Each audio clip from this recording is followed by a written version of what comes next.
Assalamualaikum warahmatullahi wabarakatuh. Selamat pagi, selamat siang, selamat sore buat yang lagi lihat video ini. Kami dari kelompok tablet lepas lambat akan mempresentasikan tentang tablet lepas lambat.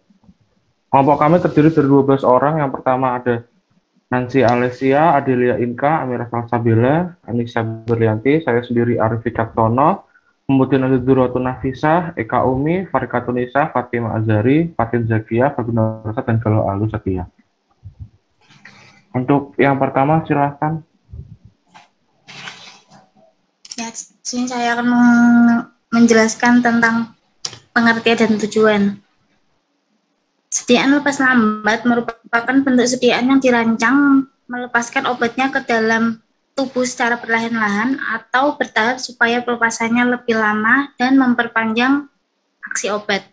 Tujuan utama dari sediaan lepas terkendali adalah untuk mencapai efek terapeutik yang diperpanjang di samping memperkecil efek samping yang tidak diinginkan yang disebabkan oleh fluktuasi kadar obat dalam plasma.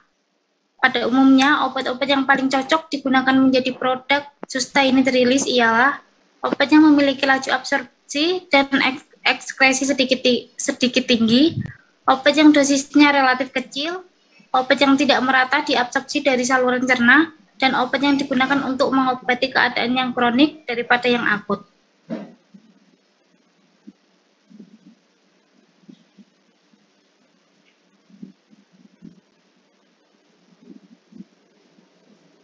Berikut ini adalah contoh-contoh dari tablet lepas lambat. Ada Glumin, Ultra, Vitamin C, Rinos, Carelix, Bronsolvan, dan lain-lain. Silakan untuk yang berikutnya. Selanjutnya, keuntungan dan kerugian. Keuntungan bentuk sediaan lepas lambat dibandingkan bentuk sediaan konvensional adalah sebagai berikut. Yang pertama, mengurangi fluktuasi kadar obat dalam darah, mengurangi frekuensi pemberian, meningkatkan kepuasan dan kenyamanan pasien, mengurangi efek samping yang merugikan, mengurangi biaya pemeliharaan kesehatan. Selanjutnya yaitu kerugian bentuk sediaan lepas lambat adalah 1. Kemungkinan terjadinya kegagalan sistem lepas lambat sehingga kandungan bahan aktif yang relatif tinggi dilepas sekaligus. Yang kedua, lebih sulit penanganan penderita apabila terjadi kasus keracunan atau alergi obat karena kandungan bahan aktif yang relatif tinggi. Yang ketiga, harga obat biasanya lebih mahal karena biaya pengembangan dan produksi yang relatif lebih tinggi.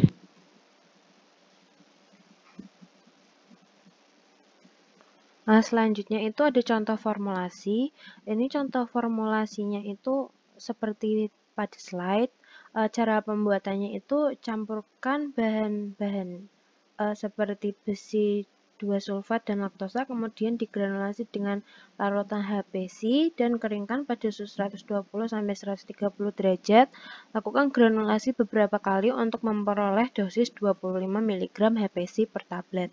Tambahkan cap, osil, dan aduk selama 5 menit, kemudian ditambahkan pula Mg stearat dan aduk selama 2 menit. Keempat, dengan punch 13/32 inci, kemudian salut dengan larutan flavat selulosa asetat dalam alkohol dan etil asetat. Ini contoh formulasinya tuh diambil dari Lachman volume 1 pada halaman 183. Selanjutnya akan dilanjutkan oleh teman saya Arif.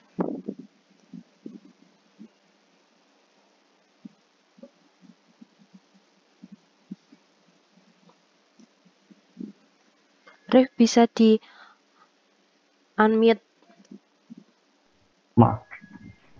Untuk mekanismenya terdapat 3. Yang pertama yaitu sustained release, yang kedua prolonged action, dan yang ketiga controlled release.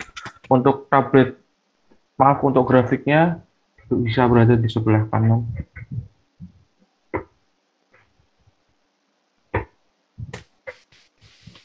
Untuk berikutnya akan dipresentasikan oleh teman saya. Sediaan lepas lambat itu ada sustained release. Sustained release dirancang untuk melepaskan suatu dosis terapi awal obat atau loading dose secara tepat yang diikuti pelepasan obat yang lebih lambat dan konstan.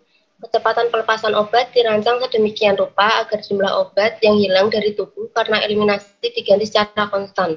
Keunggulannya adalah dihasilkan kadar obat dalam darah yang merata tanpa perlu mengulangi pemberian dosis.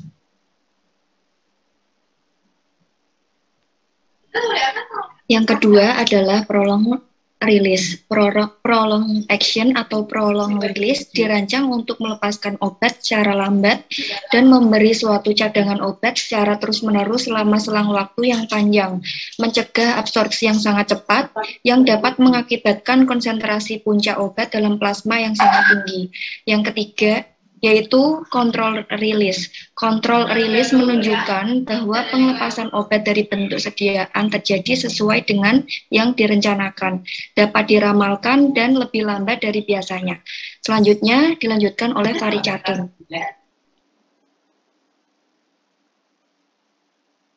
Selanjutnya ada mekanisme rilis.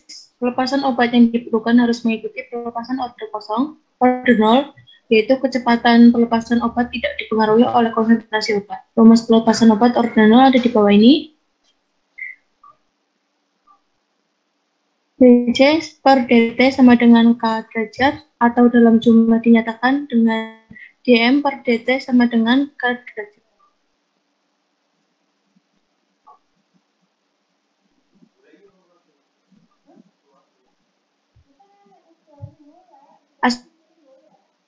Beberapa aspek yang harus dikaji dalam pembuatan tablet lepas lambat antara lain aspek farmakodinamik.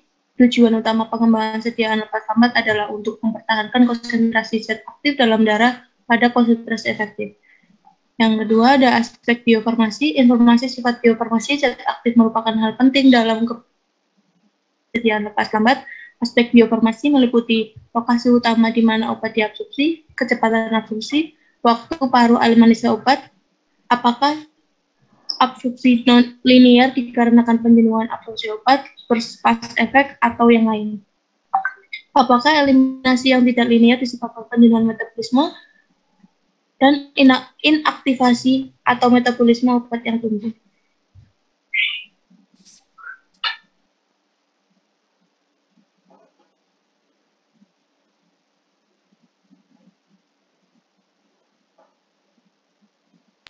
Untuk berikutnya, silahkan.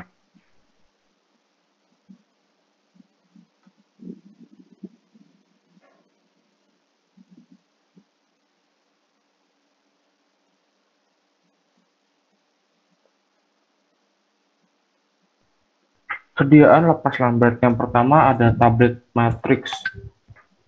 Sistem matrix telah lama dipergunakan untuk membuat sediaan lepas lambat karena sistem matrix dipertimbangkan sebagai metode yang sederhana dan relatif tidak mahal. Dalam sistem matrix, obat dicampur dengan polimer dalam keadaan kering. Kecepatan pelepasan obat ditentukan oleh jenis dan konsentrasi polimer yang digunakan. Konsep sistem matrix terutama sesuai untuk obat-obat dosis rendah. Eksipien bersifat hidrofilik maupun hidrofobik. Dapat ditambahkan untuk mempengaruhi profil pelepasan obat melalui cara difusi atau erosi. Contoh polimer yang digunakan dalam sistem matrix misalnya eudragit. Konsentrasi yang biasa digunakan adalah antara 10 sampai 50%. Zat aktif yang mudah larut lebih sulit dibuat dalam bentuk tablet kita rilis matrix dibandingkan zat aktif yang sedikit larut karena prinsip sistem lepas lambat secara luas adalah efek tahan air. Untuk sistem matrix dapat dibuat dengan yang pertama kempal langsung dengan eudragit S100 dan eudragit RSPO. Kemudian granulasi basah melalui proses dispensasi polimer dalam air. Polimer yang dapat digunakan misalnya eudragit L30D55 dan eudragit Ne30D. Metode granulasi basah digunakan untuk zat aktif dosis tinggi yang larut cepat dalam air. Pelepasan zat aktif dari tablet matrix dalam cairan lambung mula-mula terjadi melalui difusi melalui pori, di mana secara bertahap tablet tererosi atau terkikis dan selanjutnya hancur secara perlahan-lahan. Faktor yang mempengaruhi kecepatan pelepasan obat adalah ukuran partikel, dosis, larutan obat, jenis dan konsentrasi matriks, porositas, dan perilaku penghancur tablet. Untuk berikutnya akan dilanjutkan oleh Fatimah Zari. Yang kedua, yaitu sediaan partikel ganda, yaitu sediaan lepas lambat yang bahan aktif terbagi ke dalam banyak satuan individu yang disebut subunit. Sepanjang obat yang tidak terlarut masih ada di dalam inti, maka pelepasan obat akan berlangsung pada kecepatan tetap, mengikuti reaksi order 0. Setelah seluruh obat terlarut, maka kecepatan pelepasan berubah ke order 1. Keuntungan sediaan multipartikel adalah dapat mempertahankan ketersediaan hayati dan pelepasan obat sesuai yang diinginkan. Mikroenkapsulasi merupakan proses di mana partikel-partikel kecil atau tetesan-tetesan diselimuti oleh talut homogen mikrokapsul atau dengan matriks polimer mikrofer. Bahan penyalut yang digunakan misalnya polimer golongan metakrilat, eudragit Ne30D, eudragit Rl30D, dan eudragit Rs30D. Fatimah cukup dilanjutkan oleh Fatin, silahkan. Terdapat persyaratan khusus tablet lepas lambat sistem multipartikel, yaitu yang pertama, memerlukan pengaturan yang teliti tentang parameter fisiko-kimia dari bahan inti, formulasi salut, dan eksipien untuk tablet. Yang kedua, sal film harus cukup elastis terhadap gaya kompresi. Dan yang ketiga, eksipien yang ditambahkan untuk pencetakan tablet harus punya kompresibilitas tinggi dan harus mampu mengisi antar ruang antara partikel-partikel dalam massa tablet dan mempertahankan bagian-bagian yang menyebabkan penggabungan salut. Untuk selanjutnya silakan Ferbina Rosa. Baik, selanjutnya beberapa sifat fisika kimia yang berpengaruh dalam pembuatan sediaan lepas lambat.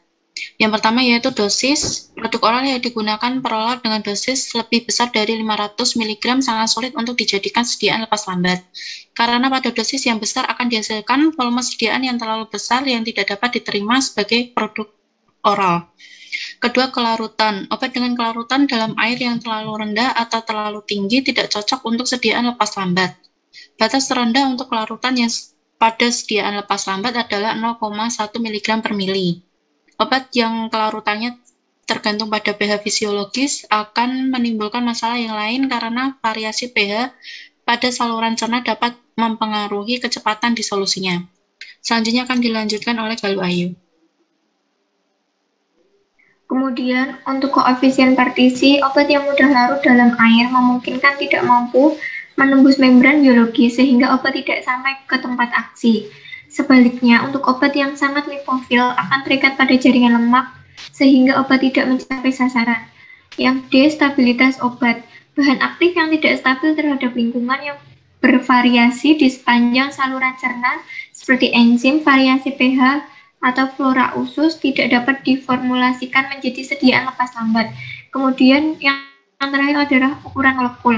Molekul obat yang besar menunjukkan koefisien difusi yang kecil dan kemungkinan sulit dibuat sediaan lepas lambat.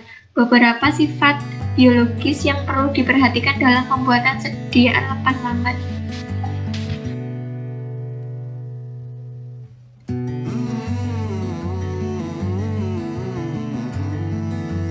Sekian presentasi dari kelompok kami. Mohon maaf jika ada kesalahan. Wassalamualaikum warahmatullahi wabarakatuh. Waalaikumsalam warahmatullahi wabarakatuh.